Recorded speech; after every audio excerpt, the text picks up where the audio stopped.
Blizzard responds to the negative feedback of their new endgame. Surprise, surprise, people didn't like it. Blizzard has responded to Diablo 4's new in-game Abattoir of Zir's feedback, which has been, if we're being honest, fairly negative. If we open up things like the forums or Reddit or even look at YouTube with other content creators, you're going to notice a pretty overwhelming majority of people saying the same things. For instance, this is the most common complaint I have seen, which is that maxing out the glyph is either impossible or takes a ridiculous amount of time. For instance, Rax, I believe, it was calculated it takes approximately 300 plus hours, if my memory serves correctly, in order to level the glyph all of the way. 300 hours, for instance, is exactly how long I spent 308 hours in Path of Exile last week. So that is a large amount of time to expect somebody to level one glyph if they want to do it all the way on one character in one build for one season. But there are other complaints. To be fair, it is actually supposed to be a commitment. Blizzard designed this endgame as something that's not even supposed to be achievable for, honestly, most people. And when it is achievable, it's achievable to only the most cookie cutter edge breaking specs available. And everything else other than that is not even going to cut it. So, I understand that Abattoir of Zir is a failure, but saying it's a failure because it's hard to level the glyph and it requires time is, in my opinion, kind of not really a good thing to say, because this glyph is unanimously more powerful than all of your gear slots combined, technically. So yeah, it should probably be hard to level, considering if you start leveling it and if you're successful to leveling it to pretty high degrees, that means that you're gonna be one-shotting everything else but the abattoir because of how OP it is. So yeah, I think it actually should be hard to level. One such one I touched myself, the fact that sigil powder can be difficult to acquire and the cost is fairly expensive for these sigil powders, as well as it's one death and you're done. So while you're learning it, True. The fact that it requires sigil powder is stupid. Most people skip sigil powder. I never break down sigils. I just literally drop them on the ground because it's faster. Okay? And, well, one death, and that's it. I don't think that's too big of an issue. The issue is the powder. One death and you're done. I think that's honestly fair. Very easily can run into a situation where you run out of sigil powder and then the game forces you to do some very boring content of grinding sigil collection in order to be able to participate or learn the new content. So in and of itself is not very appealing. There's plenty of feedback related to the fact that some builds basically can conquer this. Some classes are vastly superior to other when it comes to things like this because of the way the defenses work.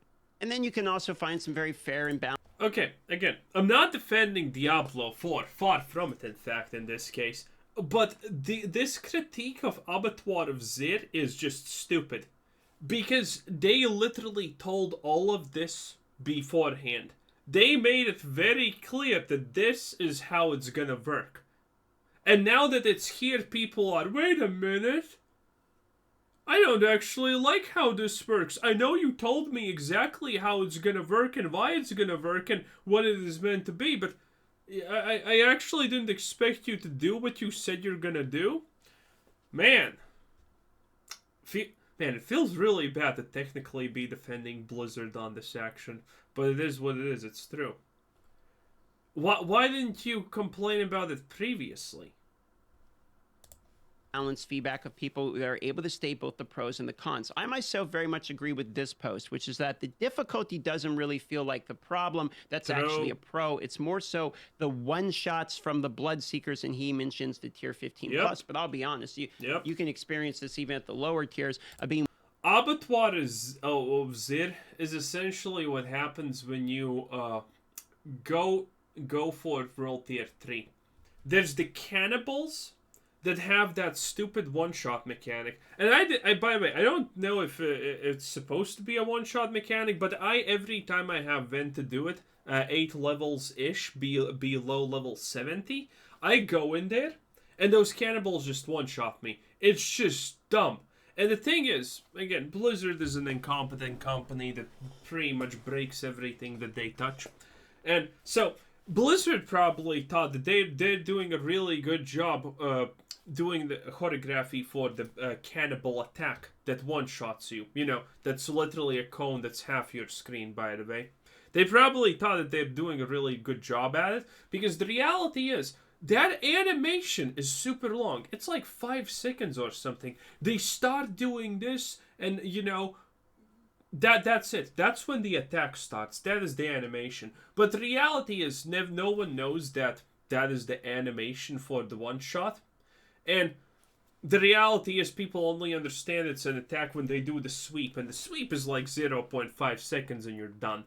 So yeah, Blizzard probably thought that they're doing a really good job there on making it real visible that you should dodge this attack. But the reality is, no one knows that that's even the animation. The attack looks that it takes 0.5 seconds, and the best part is they can actually do it off the screen. Man, yeah, that's Blizzard in a nutshell. And Abattoir of Zir is obviously the same thing. It doesn't matter how tanky you are, you're gonna get one shot by certain mobs with certain affixes. The assassins that jump on you, if they have enough cold affixes and damage affixes on them, you're dead. There's nothing you can do. There is literally nothing you can do. They're gonna one-shot you no matter what, no matter how tanky you are. In one shot by the Blood Seekers, or having the vampiric affix where they just continually leech health back and don't die. Yep. This is actually a cool pro, though. The packs of elites not dying in one shot and require you to dodge some of their attacks. This is something I noticed myself, is I actually had to learn a little bit better mechanical playing because of the new difficulty and HP sponge of these minions. For instance, I'm used to, with my Hodebarm, you dash through them with Metamorphosis, they become vulnerable, then you one-shot them with the hammer and you're good to go. This doesn't necessarily work as you climb through the tiers, because what will end up happening is they will not die in the one shot, and then they will actually kill you because you don't have your dash available. So you basically have to learn some pretty basic mechanics in terms of playing a little bit more safe. And this is a pro, not a con, because it actually... Yeah, I'm 100% for him with that also. I do think that's exactly spot on point, because you don't know what mobs do actually in the game until the point when you're playing some off the wall build that's literally underpowered, and it's like you can't one shot everything. That's when you learn that some mobs have actually really damaging skills. And yeah, I kind of like that. I do like the fact that you need to dodge things. I think it's good. It makes you focus on strategy, which is a nice mix-up. I actually very much agree with his third pro here, which is it's fun to do dungeons and have them not have these objectives. Like, go here, pick up this thing, put it inside of this other thing, wait inside the room for 30 seconds, then go to the next room and then kill everybody. It's just go in, kill the monsters till you spawn the boss, and then kill the boss. Okay, this list of pros, by the way, is very on point. But honestly, at the same time, I do think this is the only list of pros that you can honestly get for Abattoir of Zir. Not everything else is just a con. These are the only pros here. And for some people, they're not even going to be pros, honestly. For some people, this is going to be annoying, boring, and whatever. Kill the boss. But then once again, with this gentleman, when you go to the cons are once again the same thing. Boring way to progress. No one wants to level this glyph. Adding season content in mid-season to test it out that's only for very certain builds isn't actually inspiring for the majority of the people that play the game. If you're playing the class, you know it's going to be way worse at this type of content. It's not very encouraging. All of that might actually not... Also, by the way, one of the things I hate about Diablo 4, absolutely hate about it, is... honestly, they should balance the game less. You know, or make bigger patches of, you know, whatever. But, man, there have been so many times while I'm playing Diablo 4, I don't play for a day, I don't read the patch notes, I go into the game, I log in, and my character is just weaker. Suddenly weaker. Because something got nerfed, turns out. Or now I'm stronger. I absolutely hate it. I come back into the game and my character is paper. Man, when I was playing a Necromancer, and this was before Season 1 even, the worst thing that I ever felt in the game was I log into my necromancer, and all of my summons are literally now made of paper and get one-shotted by everything. That's when I quit season 0. That's it. Oh, it was, man, all these changes that suddenly make you stronger or weaker and you have no idea they're happening because not everyone wants to read the patch log. Like, you're playing Diablo 4 for fuck's sakes. I just want to play the game, not read the patch notes. Suddenly you're weaker or stronger. That's a huge bummer. Mostly. Be a big enough deal if the rewards match, but because glyphs are unencouraging to level, and that is the primary reward, the fact that there's not really like higher item power or some type of reward item-wise or something, or even a chance really uber uniques when you clear it, there's none of that. So it doesn't really make sense to grind it. I'm seeing the larger grinders in the game say that they're just not going to do it. In fact, that's how I play it for 2 hours, and I decide, you know what? I actually can't figure out why I would want to do this. That was my conclusion in running to it. But there is light at the end of the tunnel here. The actual day of launch, Marco, or I should say Macro Boy, I believe is how you pronounce that. I might be mispronouncing it here. I stated a large amount of feedback on Twitter, and Joe Shelley responded the same day that the Abattoir of Zir was launched, on the 5th, saying, thanks for the feedback. We're watching how players engage, including leveling the glyph and discussing possibilities. So even the same day, they were responding to feedback almost immediately. And on top of that, here, as of yesterday, Adam Fletcher, a.k.a. Pez Radar, stated that the team got together to discuss some of the feedback they've been sending. They're going to have changes in the works. We'll share tomorrow, which this was posted yesterday. So that should be today sometime. And the goal is for the hotfix with these updates before the weekend. That would be as of tomorrow, Fridays. The weekend is Saturday, Sunday, right? So we're talking implementation of the game, of the update on Tuesday the 5th.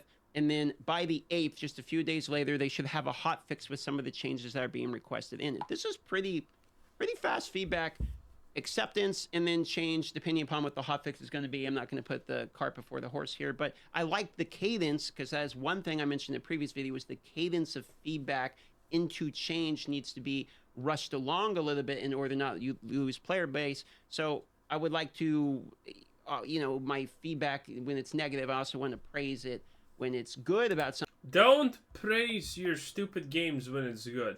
Praising games when they are good is the fastest way for you telling the developers, hey, you did good, there, chief. Now you can take, the rest of your life off and not do anything good for the game again. Never praise the game. Always call it shit. Always demand that it gets better. Always demand new stuff. Always demand everything. Never tell the developer you're doing a good job. That's how you get Diablo 4. Something I had feedback previously, which is this is fairly fast feedback to be implemented. If this is true by Friday, we get some major changes. So I'm liking that communication. Hopefully the changes we're seeing is the glyph isn't 300 hours to level. The powder's a little bit easier to acquire. There was one good example. Somebody says, why not just have a tier 1 drop from the Tree of Whispers if you have none of them? For instance, that way you can do the tier 1. If you fail it, go do Tree of Whispers again, which is much faster. You can't get tier 2, 3s, 4 from the Tree of Whisper, just the basic one. So it's just a way in. That would be good, so you can honestly, immediately do the content for the people that want to do it, but you can't farm the higher tier sigils or anything like that for it without doing the other ones in order to get powder. It require you still to be able to clear it consistently to keep up the powder income. But if you're stuck in tier 1 or you're like me and just bad, you can still at least experience the content. I really like that solution. So if we get the glyph XP a little bit better, if we get that powder solution there, and then maybe if you clear a sigil, let's say tier 1 sigil gives you like a 0.5% chance of getting an Uber. Tier 2 sigil is 1%, Tier 3 is 1.5, etc. If they ramp something like that where Uber uniques are dropping based upon how high of tier you're doing, then there's additional reason to push this other than just you get X percentage more glyph XP. No. You go from needing 5,000 hours. No, that would be... No, okay, no. That would devalue everything. That would devalue Duriel. I am tired of Blizzard constantly devaluing everything that comes before it. I am so tired of it happening. I don't want it happening again. You know what Path of Exile is doing good, by the way? In Diablo 4, there's power creep. And so is in Path of Exile. In fact, over 10 years, Path of Exile, has gone through there has been a lot of power creep, okay? Previously, if you were level 80 and you did 300k, Man, that was a lot of damage. Now you're doing 300k damage on level 80 and your character is supposed to be even 10% finished? You're like a plastic bag in the wind. That's how much damage you're actually doing at 0. But even despite this much power creep, Path of Exile is better because of one simple reason. They add power creep, yes, but they do not devalue the old content. The old gear is still viable. The old gear is still useful. The old mechanics are still good. Okay? And the old challenges are still technically challenging in a lot of cases. Diablo 4 just adds something. And it just replaces something that already exists because it's just literally power creep that devalues the old content. If we keep going like this, Diablo 4 will just add Paragon levels, and then everyone gets to be level 100 real fast, and then it's going to be about the Paragon levels, and it's going to devalue everything. If we keep... We can't keep devaluing every mechanic in the game. The world tiers are already devaluing the game a lot. But, you know, but seemingly some people want it to be even more devalued. No, I'm tired of it. Of tier 1 to 300 hours at tier 25 or what have you. So while I very much agree with the pros we're seeing here about this, I am very happy to see that they're also listening to the cons and implementing change rather soon. My take on this situation is the Abattoir of Zir is, I think, a live beta test. I think they put together a concept, they threw it out there, probably knowing it's not ready or not going to be. How is the beta test? This is literally Diablo 3. By the way, very much. There cannot be a more literal one-for-one than Rifts from Diablo 3. Well received, and then they're going to receive that negative feedback, and they're going to use that to form it into what should be a good version. It's more than likely some sort of live beta test, because in my opinion, the release of it doesn't... It's not just the balance of it and the negative cons of it, it's just honestly not fun. So if I had to guess, that's basically what's going on. There's also leaderboards coming to the game in Season 3, so they're probably trying to get this concept of scaling content down, so maybe they can infinitely scale the Abattoir of Zir, call it something else, call it Nightmare Dungeons Plus or whatever, have that basically be the implementation for... How about Nephilim Rifts? How about Rifts? How about Greater Rifts? How about that? Season 3's version of a leaderboard. Otherwise, I'm not sure what the leaderboards are going to be. If you think about it right now, what is it going to be? How many PvP shards you farmed for PvP leaderboards? Is it going to be how fast you clear the tier 100 Nightmare Dungeon? Is it going to be how many Uber Durios you killed? What exactly is the leaderboard about? If thankfully, again, I've said this before, but no one cares about the leaderboard. People who care about the leaderboard are maybe like 50 in the whole world. For everyone else, the leaderboard is a giant who cares. It's not even content, honestly. If it's Uber Durios, then it's just going to be whoever got given the most Uber Durio mats. If it's going to be PvP shards, then you're going to have, Mafia-style PvP of people coming together just to farm the PvP shards. If it's things like who can clear the fastest Nightmare Dungeon, then it's just going to be whatever the best build is wins that. So I could see them coming out with something like, okay, Nightmare tier, Sigil, Abattoir Zir, this is the new leaderboards for Season 3. So what we need to do is Season 2, we're going to have to get this tested over and over and over again so we can hone down exactly. Yeah, I don't know about that, my sweet dear summer child. Anyway, that was our boy, Dark Microtransactions, better known as Skills. What a time to be alive. What a time to be alive. Anyway, this was Quizzer said, thanks for watching, subscribe, if you haven't already, and have a nice day. Bye-bye.